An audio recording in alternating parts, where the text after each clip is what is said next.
കൂടി എങ്ങനെ നല്ലൊരു അക്വാസ്കേപ്പർ ആകാം എന്നുള്ളത് എൻ്റെ അനുഭവത്തിൻ്റെ വെളിച്ചത്തിൽ നിന്നും ഞാൻ പറഞ്ഞു തരാം.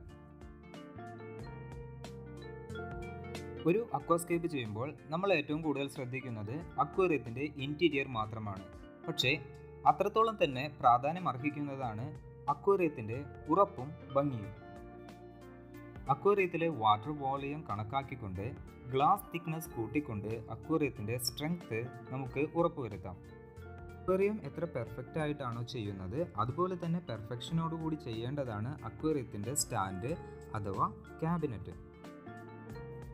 ഒരു പെർഫെക്റ്റ് അക്വാസ്കേപ്പർ എന്നാൽ അക്വേറിയത്തിൻ്റെ ബോട്ടത്തിലുള്ള ക്യാബിനറ്റ് മുതൽ ടോപ്പിൽ വരുന്ന ലൈറ്റിനിടയിൽ വരുന്ന എല്ലാ ഇഞ്ച് ഭാഗങ്ങളിലും പെർഫെക്ഷൻ കണ്ടെത്തുന്നതിൽ മെനക്കെടുന്ന ആളുകളായിരിക്കണം. അക്വേറിയം ക്യാബിനറ്റിന് മുകളിൽ സ്ഥാപിച്ചു കഴിഞ്ഞാൽ അടുത്തത് ഇൻറ്റീരിയർ സെറ്റിംഗ് ആണ്. ഇൻറ്റീരിയറിൻ്റെ ബോട്ടം ലെയർ ഞാൻ എല്ലായ്പ്പോഴും പറയുന്നത് പോലെ തന്നെ ബെനിഫിഷ്യൽ ബാക്ടീരിയ ഇട്ടുകൊണ്ട് നമുക്ക് തുടങ്ങാം. ബോട്ടത്തിലെ എല്ലാ ഭാഗത്തും ബാക്ടീരിയ എത്തിച്ചേരുന്നുണ്ട് എന്ന് ഉറപ്പുവരുത്തുക. അക്വാസോയിലായി ADAയുടെ ആമസോണിയസ് ഓയിലും സബ്സ്ട്രേറ്റായി ADAയുടെ ബേസിക് എസ്സുമാണ് ഉപയോഗിച്ചിരിക്കുന്നത്. കൂടാതെ ഹാർഡ്സ്കേപ്പിന് വേണ്ടി സെയ്റിയോ സ്റ്റോൺസും കുറച്ച് ഡ്രിഫ്റ്റ് വുഡുകളും ഇവിടെ ഉപയോഗിക്കുന്നതിന് വേണ്ടി മാറ്റിവെച്ചിട്ടുണ്ട്.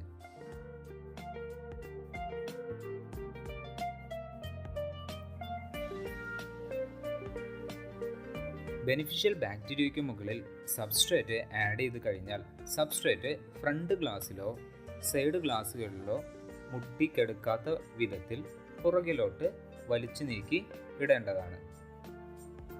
വേരുകളിൽ കൂടി ചെടികൾക്ക് ആവശ്യമായ വളം സബ്സ്ട്രേറ്റിൽ നിന്നും കിട്ടിക്കോളും. ഇനി നമുക്ക് ഹാർഡ്സ്കേപ്പിങ്ങിലേക്ക് കടക്കാം. ഡ്രിഫ്റ്റ് വുഡും കല്ലുകളും മറ്റും വെച്ചുകൊണ്ട് ടാങ്കിനകത്ത് സെറ്റ് ചെയ്യുന്ന ഈ സ്ട്രക്ചറിനെയാണ് ഹാർഡ്സ്കേപ്പിംഗ് എന്ന് പറയുന്നത്. ഞാനിവിടെ ഉപയോഗിക്കുന്ന ഡ്രിഫ്റ്റ് വുഡ് ഉണങ്ങിയതായതിനാൽ വെള്ളം നിറയ്ക്കുമ്പോൾ അവ പൊന്തിപ്പോരാൻ സാധ്യതയുണ്ട്. അതുകൊണ്ട് ഈ ഡ്രിഫ്റ്റ് വുഡ് ഈ കല്ലുകളിൽ എംസീലും ഫ്ലക്സ് ഗമ്മും ഉപയോഗിച്ചുകൊണ്ട് ഒട്ടിച്ചു വയ്ക്കുകയാണ്. കുറച്ചു കാലം കഴിയുമ്പോൾ ഇവ വെള്ളം വലിച്ചെടുക്കുകയും ഇവ പൊന്തിപ്പോരുന്നതിനുള്ള സാധ്യത കുറയുകയും ചെയ്യുന്നു. അക്വാസ്കേപ്പിങ്ങിൽ വളരെ ഇമ്പോർട്ടൻ്റ് ആയിട്ടുള്ള ഒരു ഘടകമാണ് ഹാർഡ്സ്കേപ്പിംഗ്. അക്വേറിയത്തിൻ്റെ ഭംഗിയുടെ പകുതിയോളം എടുത്തു കാണിക്കുന്നത് ഈ ഹാർഡ്സ്കേപ്പിങ്ങിൽ നിന്നുമാണ്. അതുകൊണ്ട് ഹാർഡ്സ്കേപ്പിങ്ങിന് ഉപയോഗിക്കുന്ന കല്ലുകളും ഡ്രിഫ്റ്റ് വുഡുകളും പരമാവധി ശ്രദ്ധിച്ചുകൊണ്ടാണ് ക്രമീകരിക്കുന്നത്. ഈ ഡ്രിഫ്റ്റ് വുഡുകളും കല്ലുകളും അക്വേറിയം കടകളിൽ നിന്നും വാങ്ങിക്കാൻ കിട്ടുന്നതാണ്. ബേസിക്കലി ഇവയെല്ലാം വരുന്നത് വിയറ്റ്നാം, തായ്ലൻഡ് പോലുള്ള വിദേശ രാജ്യങ്ങളിൽ നിന്നുമാണ്. നമ്മുടെ നാട്ടിലെ വനങ്ങളിൽ നിന്നും ഇവ വെട്ടിയെടുക്കുന്നത് നിയമവിരുദ്ധമാണ്. ഹാർഡ്സ്കേപ്പിംഗ് കഴിഞ്ഞു. വളരെ കുറച്ച് ഏരിയ മാത്രമേ ഞാൻ വുഡും സ്റ്റോണും വെച്ചുകൊണ്ട് കവർ ചെയ്തിട്ടുള്ളൂ. ബാക്കി വരുന്ന ഭൂരിഭാഗം ഏരിയയിൽ പ്ലാന്റ് ചെയ്യുന്നതിനും ഈ അക്വേറിയത്തിന് കൂടുതൽ ഗ്രീനറി പ്രദാനം ചെയ്യുന്നതിനുമാണ് ഉദ്ദേശിക്കുന്നത്.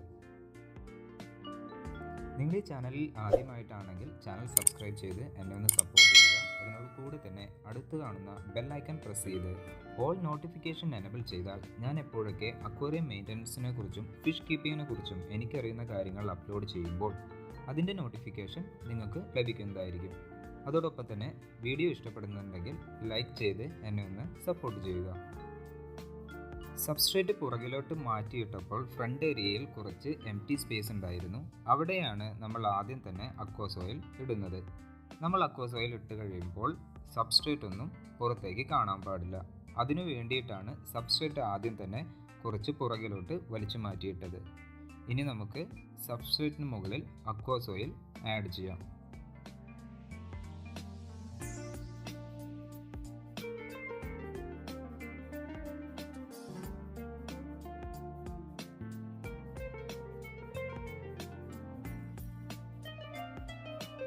ഓരോ ടാങ്ക് സെറ്റ് ചെയ്യുമ്പോഴും എന്തെങ്കിലും തരത്തിലുള്ള ഒരു കെണി ഉണ്ടാവാറുണ്ട്.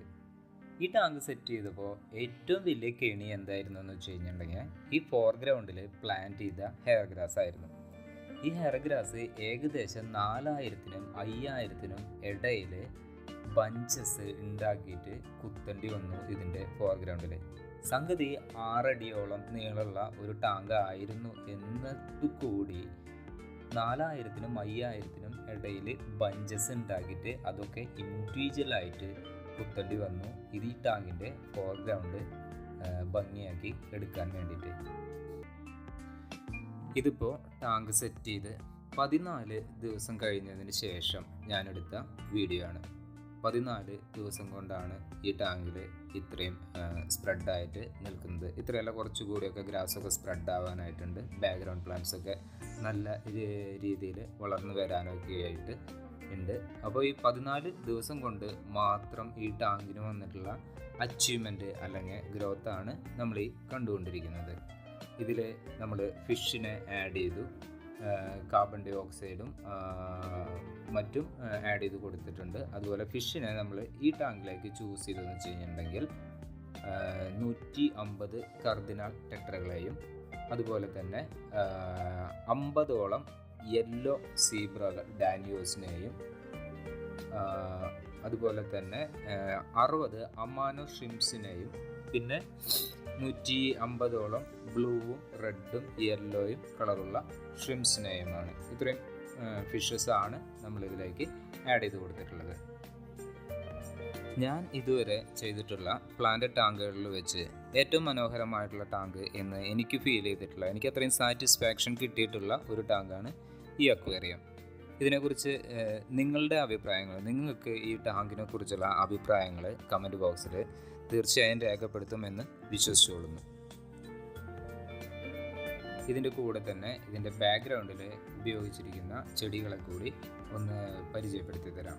ബാക്ക്ഗ്രൗണ്ടിൽ ഏറ്റവും ലെഫ്റ്റ് സൈഡിൽ വെച്ചിരിക്കുന്നത് ലിംനോഫില്ല സെസിലിഫ്ലോറ എന്ന ചെടിയും അതിനോട് തൊട്ടടുത്ത് നിൽക്കുന്നത് റോട്ടാല ഹൈറെഡ് എന്ന ചെടിയും അതിനോട് തൊട്ടടുത്ത് നിൽക്കുന്നത് റോട്ടാല ഗ്രീൻ റോട്ടുണ്ടിഫോളിയ ഗ്രീനും അതിനുശേഷം നിൽക്കുന്നത് റോട്ടാല മാക്രാണ്ട മിനി ബട്ടർഫ്ലൈയും പിന്നെ ഫോർഗ്രൗണ്ടിൽ കുറച്ച് അനൂബിയാസും ജാവാഫെനും അതുപോലെ തന്നെ സജിറ്റേറിയ സുബുലാട്ട എന്ന ചെടികളും പിന്നെ വലത്തേ അറ്റത്ത് മരത്തിൽ ഹൈഗ്രോഫില്ല പിനാറ്റിഫിഡ എന്ന ചെടിയും അറ്റാച്ച് ചെയ്ത് കൊടുത്തിട്ടുണ്ട്. ഇതിൻ്റെ ഇടയിൽ അവിടെ ഇവിടെയായിട്ട് ക്രിപ്റ്റോകറിൻ വാൽക്കരിയും ക്രിപ്റ്റോകറിൻ ട്രോപ്പിക്കയും കുറച്ച് കളർ വേരിയേഷന് വേണ്ടിയിട്ട് ആഡ് ചെയ്ത് കൊടുത്തിട്ടുണ്ട്. Never tell, just trust that I'll keep it locked in a cell. Never revealing no secrets you're keeping, these promises strong as a spell. I'll never tell. Yeah, I like you, that's for sure. Never have to close the door. Been a long time, a year before, and I'm missing you so bad. Gone away a month or more. Every show I call before, need to hear that voice, 'cause right now feels like it's been too long. I could never let you go. Go on thinking about the secrets true. I would never back the word that I would find anyone like you. Never tell, just trust that I'll keep it locked in a cell. Never revealing no secrets you're keeping, these promises strong as a spell. I'll never tell. Oh, it's true, oh, it's true, it's true, oh, it's true, oh, it's true, oh, it's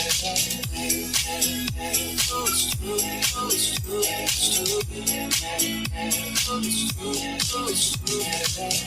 You're an angel, that's for sure. With some devil, hear you roar. But I like it, we on the floor. In my ear, be whispering.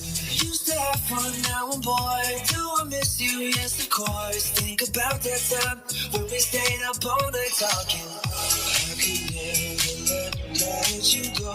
Go on thinking about the secrets true. And I would never back the word that I would find anyone like you. I'll never tell, just trust that I'll keep it locked in a cell. Never revealing no secrets you're keeping.